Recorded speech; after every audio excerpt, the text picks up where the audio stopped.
بسم اللہ الرحمن الرحیم الحمد للہ رب العالمین وبہ نستعین وصلی اللہ وسلم علی سید الانبیاء والمرسلین وعلی آلہ واصحابہ اجمعین ومن تبعہم باحسان الی یوم الدین، اما بعد۔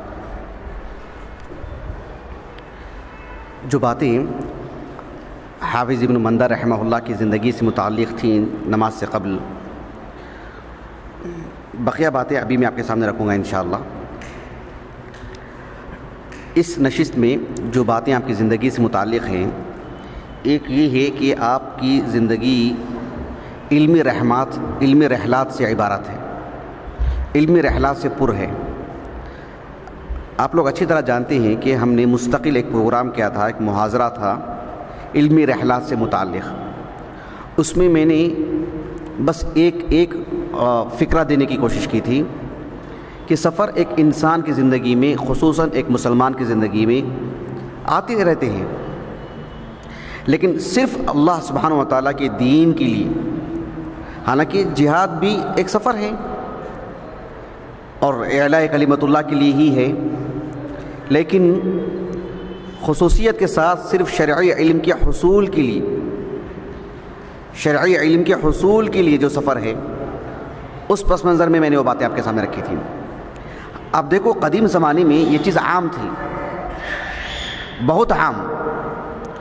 اس زمانے میں بھی جو علماء ہیں، جتنی ان کی طاقت ہے، مالی اعتبار سے، صحت کے اعتبار سے، فراغ کے اعتبار سے، جتنی ان کی گنجائش نکلتی ہے وہ سفر کرتے ہیں علم کی خاطر، علم لینے دینے کسی بھی طرح سے۔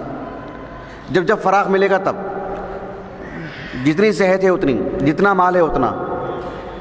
لیکن قدیم زمانے کے مقابل آج کے دور میں یہ چیز کافی کم ہے۔ تو حافظ ابن مندہ رحمہ اللہ بھی علمی اعتبار سے بہت سفر کیے۔ جن علماء نے بھی آپ کی زندگی کو لکھا ہے، آپ کو رحال، جوال ایسے کہا ہے، آپ بکثرت سفر کرنے والے۔ سبط ابن العجمی رحمہ اللہ کہتے ہیں، جو 9ویں صدی ہجری کے علماء میں سے ہیں، کہ الحافظ الجوال صاحب التصانیف، ان کی کتاب ہے الاختباط بمن روی من الرواة بالاختلاط۔ ابن نقطہ الحنبلی رحمہ اللہ، انہوں نے بھی آپ کے بارے میں کہا کہ ابو عبداللہ الحافظ الامام طاف البلاد، ایسے ان کی زندگی سے متعلق لکھا۔ حتیٰ کہ خود انہوں نے اپنے بارے میں کہا ہے کہ میں نے مشرق و مغرب کا 2 مرتبہ سفر کیا۔ میں نے خود اپنے بارے میں آپ نے کہا ہے کہ میں نے مشرق کا اور مغرب کا 2 مرتبہ سفر کیا۔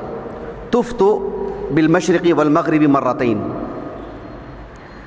آپ نے اتنا سفر کیا کہ امام الذہبی رحمہ اللہ نے اتنی بڑی بات لکھی ہے آپ کے بارے میں۔ ابو عبداللہ الذہبی رحمہ اللہ نے کہا، وَلَمْ أَعْلَمْ أَحَدًا كَانَ أَوْسَعُ رَحْلَةً مِّنْهُ۔ بہت بڑی بات ہے یہ، جتنی ان کی جو حدود وسیع ہیں، جتنی دور تک کا انہوں نے سفر کیا ہے علم کے نام پر، اور اتنے زمانے تک، اتنا لمبا عرصہ یہ اپنے گھر سے باہر تھے کہ میں نہیں سمجھتا کہ ان سے بھی زیادہ کسی نے علمی سفر کیا ہو۔ بہت بڑے شرف کی بات ہے۔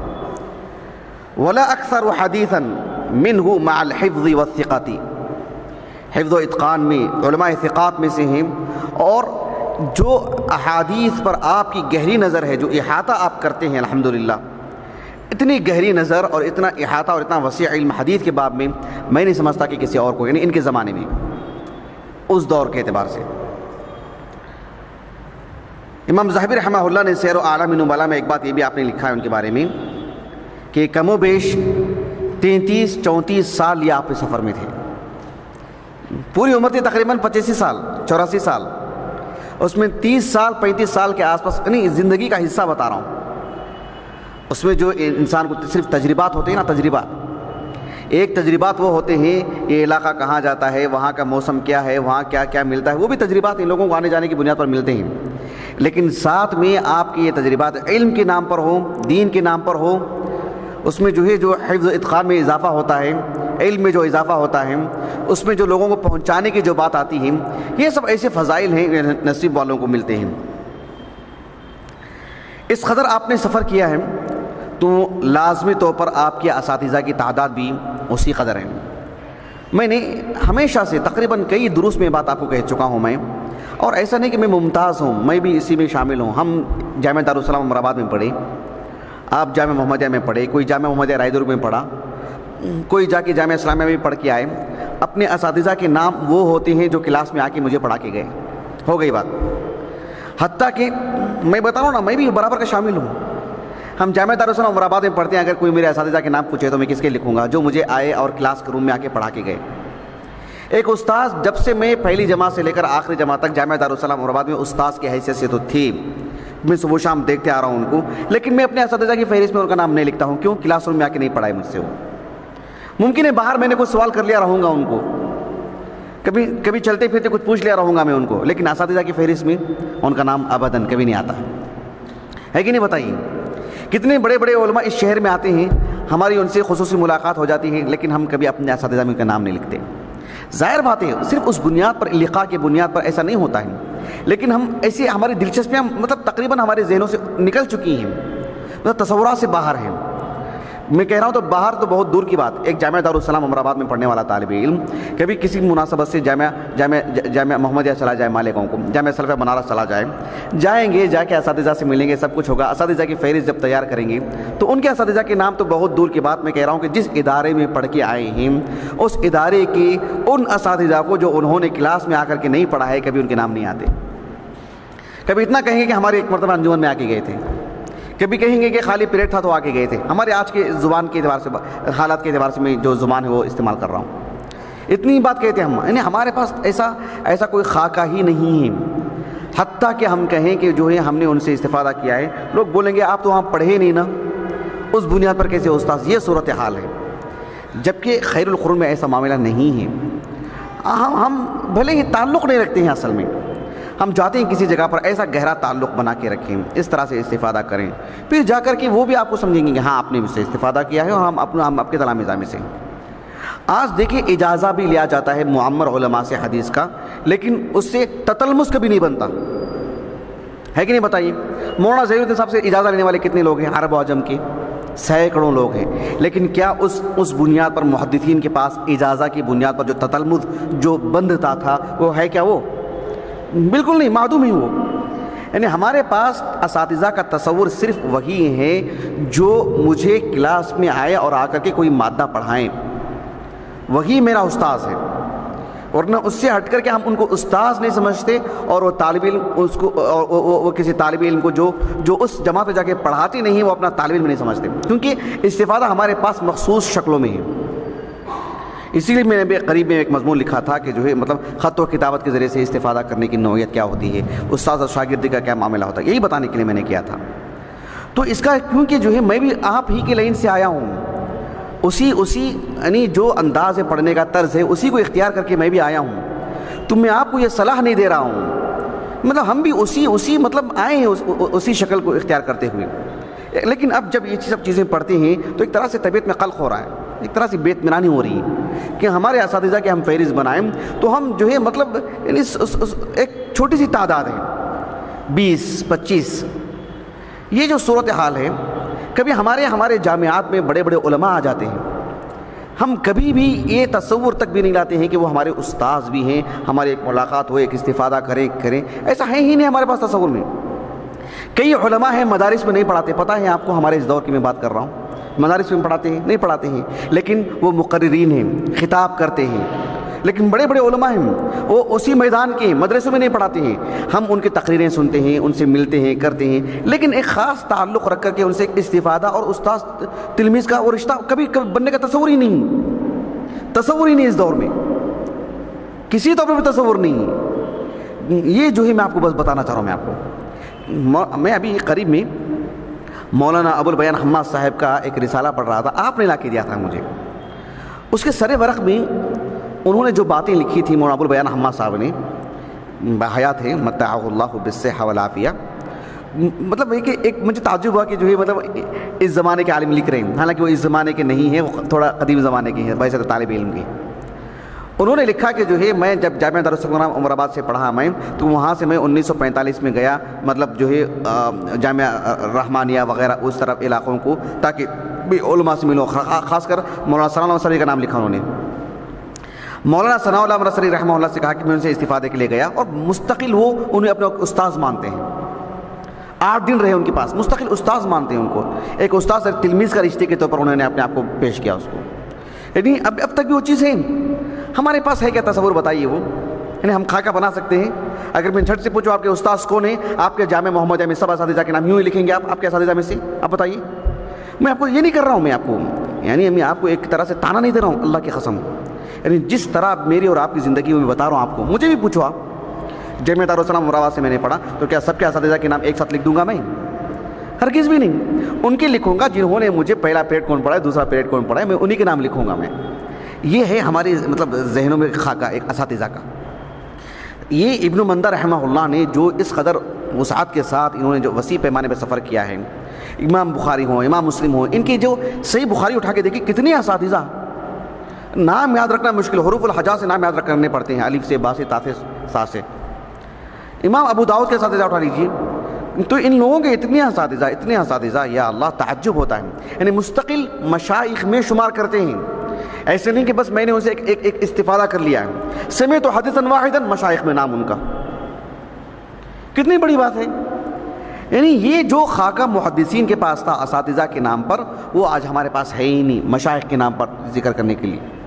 بالکل بھی نہیں. میں اور آپ جس طرح کی زندگی گزار رہے ہیں، یہی جو ہے شروع دن سے ہم مستقل ایک شعور لانے کی کوشش کر رہے ہیں اس 4 دیواری کے اندر، کہ جو خیر القرون میں جو علماء کا، طلباء کا جو معاملہ رہا ہے دین کے ساتھ، علم کے ساتھ، آپسی استاذ اور شاگرد کا، مستقل ایک نقطہ لے کے میں یہی بتانا چاہ رہا ہوں آپ کو شروع دن سے، کہ ہم رونا نہ روئیں کہ ہمارے پاس ماحول نہیں ہے، یہ نہیں، بس اخبار کی حد تک، اور نہ عملی طور پر ہم کو اس میں جو ہے تقدم کرنے کی ضرورت ہے، آگے بڑھنے کی ضرورت ہے، ماحول کو بدلنے کی ضرورت ہے.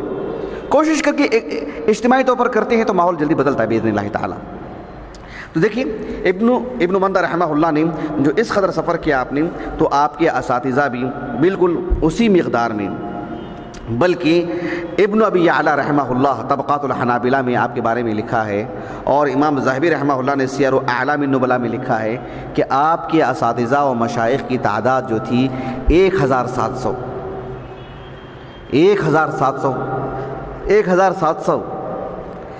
1700 کتنے بتاؤ بولو میں آپ لوگوں کو؟ 1700. یعنی 700 کیا 70 کیا 70 بھی نام ہم نہیں لکھ سکتے، 50 بھی نام ہم نہیں لکھ سکتے. ہم یہاں پڑھتے ہیں، کئی طلبہ ایک سے دوسرے مدرسے میں پڑھتے ہیں، اعلیٰ تعلیم کے لیے جو ہے مطلب سعودی جامعات جاتے ہیں، لیکن کیا پورے اساتذہ کے ناموں کی فہرست ہماری 50 پوری کر رہی ہے؟ کیونکہ ہمارے پاس استاذ اور شاگرد کا جو میل ملاپ ہے، جو تعلق ہے، مشائخ کے نام پر جو نام آتے ہیں بالکل سکڑے ہوئے ہیں، بالکل سکڑے ہوئے ہیں. بلکہ میں نے جو ہے مطلب شیخ عبد المحسن العباد حافظہ اللہ کو، مطلب کتنے لوگ جا کے ان کی مجلس میں بیٹھتے ہیں کرتے ہیں، لیکن مشائخ کے طور پر ان کا نام ہم اپنے پاس لکھنے کی جرات نہیں کر سکتے، ہمت نہیں ہے ہمارے پاس. یہ اور بات ہے کہ اس میں تتلمذ پیدا بھی نہیں ہوتا ہے. تتلمذ پیدا ہونے کے لیے استاد اور شاگرد کا رشتہ ضروری ہے، لیکن ہم مستقل کبھی کبھار بیٹھ کر کے بھی مشائخ کے طور پر ان کا نام لکھنے کی ضرورت نہیں کر پاتے، کیونکہ ایک مستقل وہ ہمارے کلاس روم میں آ کے نہیں پڑھائے ہیں.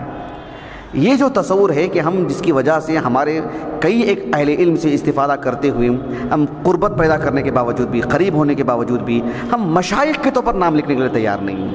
یہ کہتے ہیں کہ ہاں ہماری ملاقات ہے، ہاں ہم نے استفادہ کیا ہے، ہم نے ان کی یہ سب کیے ہیں سب کچھ، اس کے باوجود میں ہمارے پاس وہ تصورات نہیں ہیں. ہم کسی کی کتاب کو اتنا پڑھتے ہیں، ہم اگر یہ کہیں کہ جو ہے بحیثیت کتابوں کے ذریعے سے، کتابوں کے واسطے سے میں ان کا ایک شاگرد ہوں، ہمارے پاس ایک وہ تصور نہیں ہے. یعنی بہت چھوٹا تصور ہے، بہت چھوٹا تصور ہے. ایک ادارے سے پڑھ کے جو ہم نکل گئے زندگی بھر کے لیے، ہمارے اساتذہ اور مشائخ وہی ہیں جو ہم کو کلاس روم میں آ کے پڑھائے. اس لیے میں بار بار آپ کو یہ بات کہہ رہا ہوں. تو ان کے اساتذہ کی اتنی بڑی تعداد، امام ابو عبداللہ الذہبی رحمہ اللہ، ان کے اساتذہ کی جو تعداد 1700 ہے، اس کو ذکر کرنے کے بعد کہتے ہیں وَهُوَ شَيْءٌ يَقْبَلُهُ الْعَقْلُ. یعنی ممکن ہے یہ 1700 اساتذہ ان کے ہونا کوئی بعید نہیں، یعنی ہو سکتا ہے، یہ کہنا چاہ رہے امام ذاہبی رحمہ اللہ۔ نکارت کا اظہار نہیں کیا، 1700 مبالغہ آ رہی ہے، یہ خلاف عقل ہے، یہ ناممکنات میں سے ہی، کہیں تحریف ہوئی یا لفظوں میں کہیں تصحیف ہو گئی، ایسا کہا انہوں نے نہیں کہا۔ وہ شیء یقبلہ العقل، عقل اس کو مانتی ہے۔ اور کہا وقل من یبلغ ما بلغه الطبرانی وشیوخه نحو من 1000 وكذا الحاکم وابن مردوی فاللہ اعلم۔ کہا کہ بہت کم ایسے لوگوں کو نصیب ہوئے ہیں جن کے اساتذہ کی تعداد 1000 سے متجاوز ہے۔ امام طبرانی، امام حاکم، ابو بکر ابن مردوی، ان تینوں کے نام لیے ہیں، تینوں کا نام پر وہ حصر نہیں ہے، ایسی بڑی تعداد ہے جن کے اساتذہ و مشائخ۔ میں نے یعنی غالباً الرحلات میں نام گنوا تھا، یاد ہے آپ کو کہ مشائخ پر جو کتابیں آئی ہیں، ابن حبان کی، امام حاکم کی، امام ابو بکر البیہقی کی، امام نسائی کے، کئی اہل علم نے اپنے اساتذہ کے نام لکھے۔ ابو القاسم الطبرانی رحمہ اللہ نے المعجم الکبیر، المعجم الاوسط اپنے اساتذہ کے نام پر لکھا اپنے۔ امام نسائی کے اساتذہ کی فہرست آپ نے تیار کی، کتنے علماء ہیں، اور اس میں دیکھیں آپ 1000 سے متجاوز علماء، 1000 سے متجاوز، یعنی صرف حرف الالف الباس نام یاد رکھنے کے لیے ہمارے پاس موقع نہیں ہے، تکلیف ہوتی ہے نام یاد رکھنے کے لیے، اتنی بڑی مقدار میں اساتذہ، اللہ اکبر سبحان اللہ العظیم۔ اپنے اساتذہ کا اتنا لحاظ کیا کرتے تھے ہمارے سلف نے، کبھی حروف الحجا سے ان کے نام لکھتے تھے، کبھی بلدان، کس علاقے سے میں نے کن کن علماء سے پڑھا، کبھی وفیات کا اعتبار کرتے ہوئے میرے اساتذہ کے سب سے پہلے انتقال اس استاذ کا ہوا، اس سال کتنے اساتذہ کا انتقال ہوا، اس سال کتنے، اس سال کتنے، ایسا گہرا رشتہ، ایسا گہرا رشتہ، اللہ اکبر۔ یعنی وہ بہت ہی مطلب حساس لوگ تھے وہ، اور بہت احسان مند لوگ تھے وہ۔ میرے اساتذہ ہیں، وہ میری فہرست میں آئیں گے، نام درج کرتے تھے وہ، لکھتے تھے وہ، ان کی سوانح حیات لکھتے تھے وہ۔ یہ بہت بہت بہت اہم چیز، بہت اہم چیز۔ جس زمانے میں ہم جی رہے ہیں، اس زمانے میں وراثت میں بھی ہم کو وہ چیز، وہ چھاپ نہیں مل رہی۔ اب کرنا ہے تو از خود کچھ کرنا پڑے گا، اور جو لوگ کر رہے ہیں وہ بہت کم۔ مولانا اسحاق بھٹی ایک مثالی عالم دین گزرے ہمارے اس دور کے، جنہوں نے اپنے اساتذہ کے بارے میں لکھا تو لکھا، اتنا لکھا ماشاءاللہ کہ اپنی جو حق ادا کر دیا اپنے اساتذہ سے متعلق۔ دیگر اصحاب علم سے متعلق بھی لکھا آپ نے، لیکن اپنے اساتذہ کے بارے میں تو بڑی جانداری سے لکھا آپ نے۔ تو ایسے بہت ہی مطلب نادر، بہت کم اتنے اصحاب علم ہیں، لیکن اپنے اساتذہ سے متعلق لکھنے لکھانے کا، میں اس لیے کہہ رہا ہوں کہ ہم کو وراثت میں بھی وہ چیز نہیں ملی کہ سب ہو رہا ہے ہمارا بھی ایک ہونا چاہیے۔ تو ہم کم از کم آنے والوں کے لیے نمونہ بن جائے، ہم لکھیں، ہم نے اپنے اساتذہ کے بارے میں ان کی فہرست تیار کریں۔ میں نے اپنے اساتذہ کی فہرست تیار کی، جو میں نے یعنی قرآن مجید حفظ کیا، اس کے بعد جامعہ دارالسلام آباد میں پڑھا، کلیۃ الحدیث سے پڑھا میں، پھر اس کے بعد میں نے جن سے خصوصی طور پر استفادہ کیا، جو ہیں جن سے مستقل لقاء ہوئی ہے، بھلے ہی میں ان کو جو ہے ایک استاذ کے طور پر اس لیے کہ جو ہے مطلب تھوڑی جرت نہیں ہو پا رہی تھی مجھے کہ کہیں ایسا نہ ہو کہ وہ کہہ دیں کہ وہ ہمارے تلمیذ نہیں ہیں، مثلا وہ کہہ دیں ہم سے کہاں پڑھے، وہ کلاس روم میں تو آ کے نہیں پڑھے، وہ الگ سے بھی جو ہے مستقل کوئی کتاب لے کے تو نہیں پڑھے، یہی بات آئے گی نا۔ تو اس وجہ سے جو ہے وہ جرت نہیں کر پایا میں بھی، لیکن جو ہے میں نے نام لکھ رکھے ہیں کہ یہ سب ہمارے محسنین میں سے جن سے ہم نے استفادہ کیا ہے، وہ ہم کو بھول جائیں کوئی بات نہیں، لیکن ہم ان کو نہیں بھولیں گے کیونکہ ہم نے استفادہ کیا ان سے استفادہ کرنے والے کئی لوگ ہوں گے، لیکن خاص استفادہ کرنے والوں کو یاد رکھا جاتا ہے۔ تو ہم زبردستی بھی ہم منانا پڑتا ہے، ہم آپ کے تلمیذ ہیں، ہم آپ کے تلمیذ ہیں۔ ہم جامعہ دارالسلام آباد میں پڑھ رہے تھے، ایک جلسہ ہو رہا تھا، اس میں کئی علماء آئے تھے، اس میں سے جو ہے تھوڑے بڑے بڑے علماء تھے، مطلب داڑیاں سفید ہو چکی تھی ان کی۔ انہوں نے کہا کہ اس میں سے ایک صاحب علم اٹھے اور اٹھ کر کے کہا کہ جو ہے اس مجلس میں میرے استاذ بھی بیٹھے ہیں، ایک استاذ کا انہوں نے نام لیا، اس کی ضرورت نہیں ہے یہاں پر۔ وہ جو جن کا نام لیا گیا ہے، جب وہ اسٹیج پر آئے اور انہوں نے کہا کہ یہ صاحب نے کہا کہ یہ میرے شاگرد ہیں اور بدایت المجتہد مجھ سے پڑھا ہے ابن رشد کی، مجھے تو یاد نہیں آ رہا کہ میں کبھی پڑھایا ہوں آپ کو، بڑی مجلس میں کہہ دیا انہوں نے۔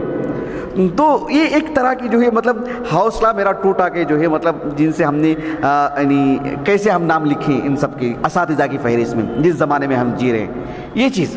تو ہمارے پاس اساتذہ سے متعلق یہ معاملہ ہے۔ ان کے اساتذہ کی اس قدر فہرست ہے، کیا بتائیں؟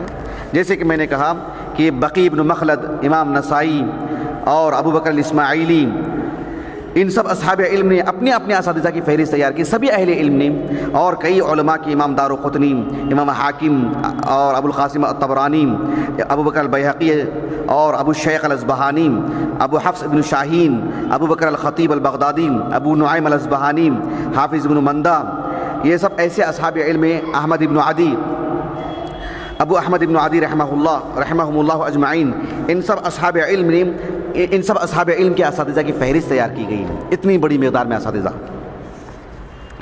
ان کے اساتذہ بھی تھے، اور یہ جہاں جہاں جاتے تھے جو علم تھا دیتے تھے، جو نہیں تھا تو لیتے تھے بڑے اساتذہ سے، اور عمر بڑھنے تجربہ ہونے تو یہ استاذ اور بڑے استاذ اور استاذ الاساتذہ اس درجے کو پہنچے، اور کافی طلبہ بھی آپ کی بڑی مقدار میں، آپ کے خانوادے میں آپ کے فرزندان، آپ کے جو ہے بھائیوں کے بچے، آپ کے گھرانے کے بچے، آپ کے علاقے کے بچے، اصبہان کی، جہاں جہاں گئے تلامذہ کی تعداد بھی آپ کی بہت بڑی ہے، اور ان سب کے ساتھ ساتھ اللہ سبحانہ و تعالیٰ کے توفیق، اس کے فضل و کرم سے آپ کی کتابیں بھی بہت ہیں۔ اللہ سبحانہ و تعالیٰ نے آپ کو جو صلاحیتیں عطا کی ہیں، دیکھیے میں آپ کو بہت ہی مخلصانہ رائے دے رہا ہوں، مخلصانہ طور پر، جامعہ محمدیہ میں آپ کے لیے یعنی حائطیہ کے نام پر ہی صحیح ماہانہ ایک صفحہ لکھوایا جاتا ہے، پھر اس کے بعد آپ کے لیے مستقل طور پر فضل سال اول میں، فضل سال آخر میں ایک مقالہ لکھایا جاتا ہے جو آپ کو رسمی طور پر پیش کرنا پڑتا ہے، صفحات کی تحدید ہوتی ہے، موضوع کی تحدید ہوتی ہے، ایک مشرف ہوتے ہیں، گویا کہ سکھایا جاتا ہے، تدریب ہوتی ہے، سب کچھ ہوتی ہے۔ لیکن میں آپ کو ایک بات جو کہنا چاہ رہا ہوں کہ ہندوستان کا کون سا مدرسہ ہے بتائیے جہاں مقالے نہیں لکھائے جاتے؟ بتائیے مجھے ایک مدرسے کا نام لیجیے، بتائیے کہ فضیلت تک تعلیم ہوتی ہے وہاں مقالہ نہیں لکھایا جاتا ہے کوئی مدرسہ؟ قطع نظر وہ احناف کا، بریلویوں کا، اہل حدیثوں کا، کسی کا بھی مدرسہ ہو، مقالے نہیں لکھائے جاتے؟ مقالے لکھائے جاتے ہیں۔ وہ کیا ہوتا ہے کہ ہم ایک طالب علم ہیں، ہم مکلف ہیں، ہم پر ایک دباؤ رہتا ہے، اور وقت کی تعین رہتی ہے، دینا پڑتا ہے، اس کے نمبرات جو ہے ضم ہوتے ہیں، اور رزلٹ میں جو نتائج میں اس کا اضافہ ہوتا ہے، بہت کچھ ہے اس کے ساتھ۔ لیکن جس دن ہماری فراغت ہوتی ہے تو کیا ہم یہ دیکھتے ہیں کہ اس موضوع سے متعلق میں لکھوں، اس موضوع سے متعلق میں تفصیلی کام کروں، یا جس پر میں نے مقالہ لکھا ہے اس کو اثر کنگھالوں پرکھوں اور جو اس کو اور اچھے انداز میں کروں؟ یعنی یہ چیز جو ہے فضیلت سے فراغت ہونے کے بعد جو آغاز ہونا چاہیے تھا وہ ایک اختتام کو پہنچ جاتا ہے۔ حافظ ابن الجوزی رحمہ اللہ بڑے تجربے کار عالم دین، سید الخاطر ان کی کتاب پڑھ کر کے دیکھیے، وہ جو شیخ ابو معاذ تاریخ عوض اللہ کی تحقیق سے جو چھپی ہے وہ کتاب دیکھیے، اس میں اضافات بہت ہیں۔ اس میں ابن الجوزی رحمہ اللہ نے زندگی کا اپنا ماحصل بتایا، انہوں نے کہا کہ آپ کو لوگ بیٹھ جائیں گے اور 2 گھنٹے آپ کے یوں ہی نکال دیں گے، چائے کے نام پر آدھا گھنٹہ نکال دیں گے۔ میں نے اس سے پہلے بھی یہ بات کہی ہے۔ عامت الناس کیا ہوتے ہیں، آپ کو عام ملاقاتوں میں، عام باتوں میں، عام طرح کی چیزوں میں ادھر چائے پینے کے لیے جائیں گے، یا گھر میں چائے پینے کے لیے، گھر میں کھانا کھانے کے نام پر بلا کر ہمارے 2 گھنٹے یوں ہی نکال دیتے ہیں۔ 24 گھنٹے میں ہمارے 2 گھنٹے صرف کھانے میں ایک شخص کے گھر میں نکل جا رہے ہیں، دوسرے دن دوسرے گھر میں، ہفتے میں 2-3 مرتبہ تو ایسا ہو جا رہا ہے، سال میں کیا ہوگا؟ پھر ہماری زندگی کیسے نکلی؟ حافظ ابن الجوزی رحمہ اللہ نے بڑی صلاح دی اور بہت تنبیہ کی کہ اپنے وقت کی حفاظت کریں، کچھ لکھا کریں۔ آج ہمارا انتقال ہو جائے تو امت مسلمہ کے لیے ہماری جو تحریریں ہیں وہ ہمارے لیے ذخیرہ آخرت بن جائیں گی، امت مسلمہ کے لیے وہی آگے بڑھے گی۔ اللہ نے اپنے دین میں اتنی وسعت رکھی ہے، اتنا کچھ لکھنے کے باوجود بھی بہت کچھ لکھنے کا باقی ہے، بہت کچھ کرنے کا باقی ہے۔ کتنا کیا کچھ کیا جا چکا ہے، اور برابر اتنا ہی یا اس سے زیادہ شاید بہت کچھ کرنے کا باقی ہے۔ اتنی ساری چیزیں ہیں، اللہ سے توفیق مانگیں، اللہ تعالیٰ سے وسائل مانگیں، اور جتنے وسائل ہیں اس پر کریں کچھ، اور کچھ نہ کچھ کرنا چاہیے۔ آپ دیکھیے سفر آپ کا رہا ہے، رحلات آپ کے رہے ہیں، ان سب کے ساتھ ساتھ آپ کی کتابیں اتنی ہیں کہ آپ کا جس نے بھی ذکر کیا صاحب التصانیف، ان کے والد کا ترجمہ حیات میں یہ ان کے والد ہیں، کون؟ ابن مندہ صاحب التصانیف۔ ان کے بچوں کا تعارف کروایا گیا، کون؟ یہ ان کے بیٹے ہیں، کون؟ صاحب التصانیف۔ سمجھ رہے ہیں آپ؟ یعنی ان کے ترجمہ حیات میں صاحب التصانیف گویا کہ ان کی زندگی کا جزء لا ينفك ہے، ان کی زندگی سے الگ ہونے والی بات نہیں ہے۔ یہاں دیکھیے آپ، امام ابو عبداللہ الذہبی رحمہ اللہ نے ان کے جو دادا ہیں محمد ابن یحییٰ ابن مندہ، ان سے متعلق تعارف کرواتے ہوئے کہا، دادا کا تعارف کروا رہے ہیں کہ جد صاحب التصانیف الحافظ ابی عبداللہ محمد ابن اسحاق، جو محمد ابن اسحاق بن مندہ ہیں یہ ان کے دادا ہیں، یہ جن کا میں تعارف کروا رہا ہوں، صاحب التصانیف۔ یعنی دادا کا تعارف خود بڑے عالم دین ہیں، اور ان کے ترجمہ حیات میں لکھ رہے ہیں یہ حافظ ابن مندہ جو صاحب التصانیف ہیں یہ ان کے دادا ہیں صاحب التصانیف. جن جن اہل علم نے بھی ان کی زندگی کے بارے میں لکھا صاحب التصانیف. آج ہمارے دور میں دیکھیں شیخ البانی کو رحمہ اللہ, شیخ ابن عثیمین کو رحمہ اللہ, شیخ ابن باز رحمہ اللہ نابینا تھے, نابینا تھے آپ, لیکن آپ نے جو املا کروایا, جو لکھوایا آپ نے, کس فن میں نہیں کیا آپ نے. آپ کی جو مجموع الفتاوا ہیں آپ کی, یا اللہ, اتنی اللہ سبحانہ و تعالیٰ نے کیسے علم باقی رکھا. شیخ البانی اور شیخ ابن عثیمین کی بات کرتے ہیں, کئی کتابیں تو آپ نے لکھی ہی نہیں, آپ کے دروس تھے اس کو تحریر میں لایا گیا.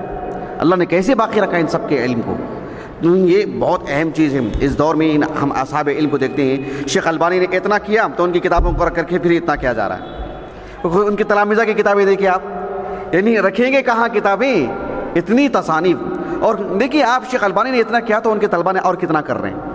یعنی مطلب اتنی وسعت اللہ نے رکھی اس دین کے اندر, تو بہت کچھ کیا جا سکتا ہے.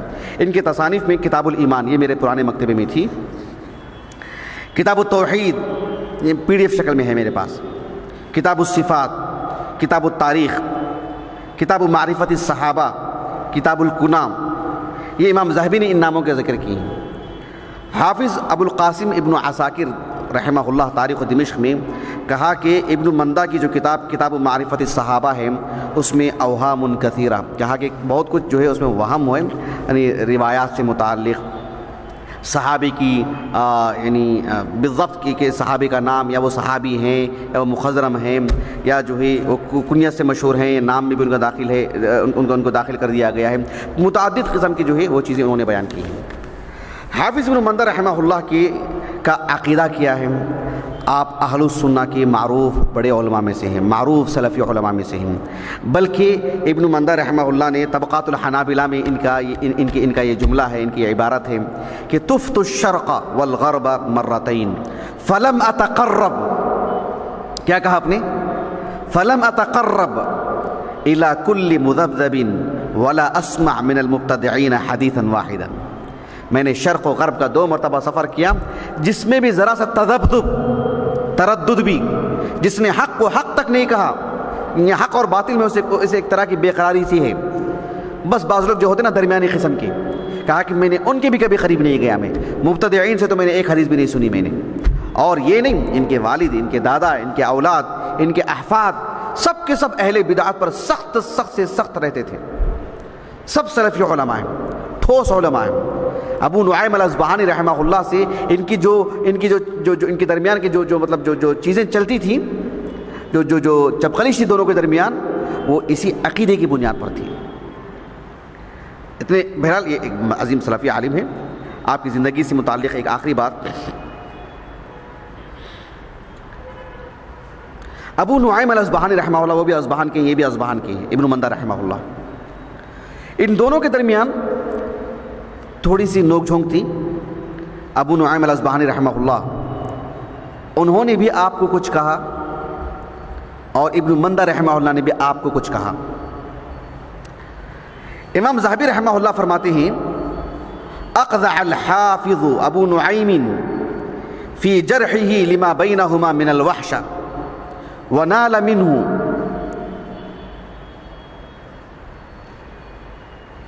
لائٹ آف ہے نا اس میں؟ جی, یہ غور کیجئے, بڑی اہم بات بتا رہا ہوں میں آپ کو. امام ذہبی رحمہ اللہ میزان الاعتدال میں کہتے ہیں قد اخذع الحافظ ابو نعیم فی جرحہ لما بینہما من الوحشہ ونال منہ واتہمہ فلم يلتفت الیہ لما بینہما من الاعضاء نسأل اللہ العفو فلقد نال ابن مندہ من ابی نعیم واسرف ایضا. امام ذہبی رحمہ اللہ کہتے ہیں کہ ابو نعیم الاصبہانی رحمہ اللہ نے ابن مندہ رحمہ اللہ سے متعلق نازائبہ الفاظ استعمال کی, ان کی جرح میں شدت برتی, کہا کہ یہ درست نہیں ہے, ہم اللہ سے عافیت مانگتے ہیں, یہ دونوں کے دونوں بھی بڑے ہیں. اور ابن مندہ رحمہ اللہ کے بارے میں کہا ابو نعیم الاصبہانی کو امام ذہبی نے کہ آپ کو ان کے بارے میں ایسا نہیں کہنا چاہیے جو آپ نے ابن مندہ کے بارے میں کہا ہے, اور ابن مندہ سے کہا کہ آپ کو ان کے بارے میں ایسا نہیں کہنا چاہیے تھا. نہ آپ نے درست کہا نہ آپ نے درست کہا، دونوں بھی سب بڑے ہیں، سب ہمارے ہیں، ایسے کہا امام ذہبی نے رحمہ اللہ سیر و اعلام النبلاء میں۔ لیکن دیکھیے ابو نعیم الاصبہانی رحمہ اللہ نے تاریخ اصبہان میں بہت جم کی تعریف کی ہے ابن مندہ کی۔ ابن مندہ کے بارے میں کہا کہ کان جبلا من الجبال، کان جبلا من الجبال کہا، سمجھ رہے ہیں؟ من اولاد المحدثین کہنا بہت بڑی بات نہیں ہے، اولاد المحدثین کے اولاد میں سے ہیں بس، لیکن کہا کہ کان جبلا من الجبال۔ تو سیر و اعلام النبلاء میں امام ذہبی رحمہ اللہ نے کہا فہذا یقولہ ابو نعیم، یہ کہنے والے کون ہیں؟ ابو نعیم الاصبہانی ہیں، مع الوحشۃ الشدیدۃ التي بینہ وبینہم، دونوں کے درمیان اس قدر تیزیاں ہونے کے باوجود بھی کانا جبل من الجبال کہہ رہے ہیں۔ دیکھو یہ اصل چیز ہے، یعنی جگر چاہیے اس کے لیے، حوصلہ چاہیے، اللہ پر ایمان چاہیے، تقدیر پر ایمان چاہیے، دوسروں کی صلاحیت کو ماننے کے لیے، یہ بہت بڑی بات ہے۔ بزدل لوگوں سے آپ اس کی توقع مت رکھیے، یعنی ایک دوسرے کو صلاحیت کو ماننا۔ آپ ایک کلاس کے طالب علم ہیں، آپ کہتے ہیں کہ جو ہے میرا جو ساتھی ہے وہ ماشاءاللہ حافظہ اس کا بڑا مضبوط، اس کو نمازوں کا بڑا پابند، حاضر جواب، وہ بہت صاف دل ہے، وہ اس کے بارے میں کہتا ہے، اس کے لیے حوصلہ چاہیے۔ میری تعریف میں خوش ہو جاؤں گا، لیکن آپ کے لیے دو لفظ کہوں اس میں میرا دل تنگ ہو جائے گا۔ دیکھیے بات الگ ہے، ہم کہتے ہیں کہ نہیں اس کتاب کے مقابل میں یہ کتاب زیادہ مفید ہے، یہ ایک الگ چیز ہے، یہ فنی طور پر ایسا ہوتا ہے۔ امام بخاری رحمہ اللہ کی جو الجامع الصحیح ہے، صحیحین کے مقابل میں معطا کو ترجیح دی بعض اہل علم نے، بھلے ہی اہل علم نے اس کی صفائی میں یہ بات کہی ہے کہ جو ہے صحیحین ان تک نہیں پہنچے ہیں، معطا ہی پہنچی تھی وغیرہ وغیرہ، لیکن صحیح مسلم کو صحیح بخاری پر فوقیت کسی کی طرف سے، جامع الترمذی کو جو ہے مطلب فوقیت، اسی طرح سے جو ہم دیکھتے ہیں بلوغ المرام من ادلۃ الاحکام میں عمدۃ الاحکام میں کون سی کتاب زیادہ مفید، بھلے ہی بلوغ المرام کو دنیا بھر میں جو شہرت ملی ہے کوئی کہتا ہے کہ نہیں زیادہ مقام ہے، یہ کہنا ایک الگ چیز ہے کہ ان کے مقابلے میں وہ، میں ان کو مانتا ہوں، ان کے مقابلے میں ان کو زیادہ مانتا ہوں، ان سے زیادہ وہ زیادہ مفید ہے، ایک الگ چیز ہے۔ لیکن یہ کہ جو ہے مطلب کسی کی صلاحیت کو نہیں ماننا یا نہیں ماننے کا جو ہے ایک طرح سے مزاج بنا لینا، ایک طرح سے تنگ دلی کا ثبوت دینا، یہ ایک بہت بڑا عیب ہے، یہ ایک شخصی عیب ہے جو اسی کو نقصان پہنچاتا ہے، نسأل اللہ العافیۃ والسلامہ۔ یہ چیز ہے، آخری دنوں میں آپ کو اختلاط کے شکار ہو گئے، آپ حافظہ متاثر ہو آپ کا، اور کسی کی بات کسی کی طرف نقل کر دیتے تھے، کسی کی طرف منسوب کر دیتے تھے، یہ سب چیزیں بھی آپ سے زندگی میں صادر ہوئی آخری دنوں میں۔